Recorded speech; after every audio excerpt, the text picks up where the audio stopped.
ಕಳವು ಪ್ರಕರಣಗಳಲ್ಲಿ ರಾಜ್ಯದಲ್ಲಿ ಹೆಚ್ಚುತ್ತಾ ಇದ್ದು ಪೊಲೀಸ್ ಮನೆಯನ್ನು ಕೂಡ ಬಿಡದ ಕಳ್ಳರು ತಮ್ಮ ಕೈ ಚಳಕ ತೋರಿದ್ದಾರೆ. ಬೆಂಗಳೂರು ನಗರದಲ್ಲಿ ಪೊಲೀಸ್ ಕ್ವಾರ್ಟರ್ಸ್ನಲ್ಲಿ ಕಳವುಗೈದಿದ್ದಾರೆ.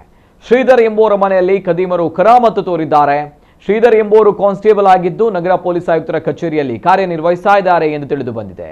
ಶ್ರೀಧರ್ ಅವರ ಪತ್ನಿಯ ಕುಟುಂಬಸ್ಥರು ಮುರುಗೇಶ್ ಪಾಳ್ಯದಲ್ಲಿ ವಾಸವಾಗಿದ್ರು. ಈ ಹಿನ್ನೆಲೆ ಶ್ರೀಧರ್ ಹಾಗೂ ಅವರ ಪತ್ನಿ ಅಲ್ಲಿಗೆ ತೆರಳಿದ್ರು. ಈ ವೇಳೆ ಜಾಲಹಳ್ಳಿಯಲ್ಲಿರುವ ಕ್ವಾರ್ಟರ್ಸ್ನಲ್ಲಿ ಕಳ್ಳತನವಾಗಿದೆ. ನೆಕ್ಲೆಸ್, ಕಿವಿಯೋಲೆ, ಬೆಳ್ಳಿ ಹಾಗೂ ರೇಷ್ಮೆ ಸೀರೆ ಕಳವುಗೈಯಲಾಗಿದೆ. ಈ ಬಗ್ಗೆ ಜಾಲಹಳ್ಳಿ ಪೊಲೀಸ್ ಠಾಣೆಯಲ್ಲಿ ಪ್ರಕರಣ ದಾಖಲಾಗಿದೆ.